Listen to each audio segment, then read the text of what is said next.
అమ్మా భవాని లోకాల నేలే ఓంకార రూపమమ్మా తల్లిని మహిమల్ని చూపవమ్మా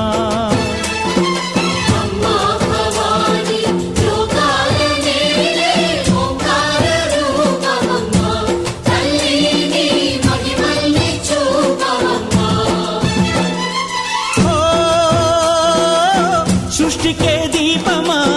శక్తికే మూలమా సింహరథమే నీదమ్మా అమ్మ దుర్గమ్మ భక్తులను దీవించుమా